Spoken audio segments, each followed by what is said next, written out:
That is why the dental board case was cited. Counsel was quite correct. The United States Supreme Court was not litigating the constitutionality of the North Carolina Dental Board. They were litigating whether it was a state agency, a true state agency, entitled to exemption from the Sherman Antitrust Act as true state agencies are. It wasn't concerned, it's North Carolina's business, whether the dental board complies and comports with the Constitution. What I am saying is that the same rationale, both the dental board and the bar suffer from the same malady. They have duty to see that he has due process. It is their duty to see that everyone who comes before it receives due process. What was the outcome of your lawsuit in Wake County? Was it a 12B6 dismissal? It was dismissed on 12B6 without reason. It just says dismissed due to 12B6, so I don't believe collateral estoppel could ever be an issue. The merits were not reached. It just didn't reach them.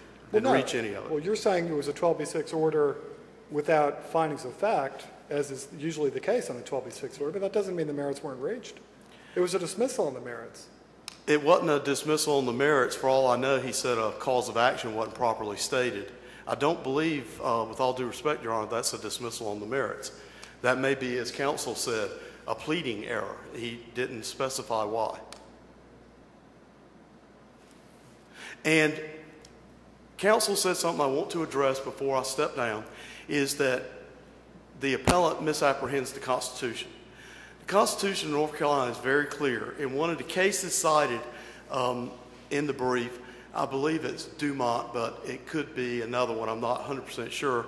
It explains how we had the 1970 Constitution. It came from the 1968 Commission, and they reorganized government.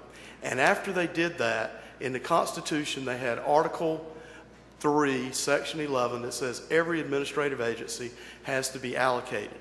It does say there are some bodies that need not be allocated, but in Article 4 on the judiciary, it says only administrative agencies may have judicial functions.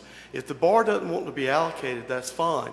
But as they say, they're not in the executive branch, and there's no provision for any agency in the state of North Carolina that is not in the administrative branch of government to exercise any judicial power.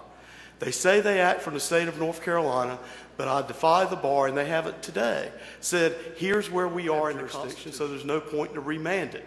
When they had the opportunity to make findings and conclusions, they didn't do so. There's not a single word of speech or freedom of First Amendment in a 35-page single-spaced order, and they shouldn't get a chance to do it again. This case does, to a certain extent, hinge on society and civilization because we have that contract, the Constitution. The bar is required to follow it, and we're entitled to receive the benefits of it. In this case, the bar essentially said, it's not our problem.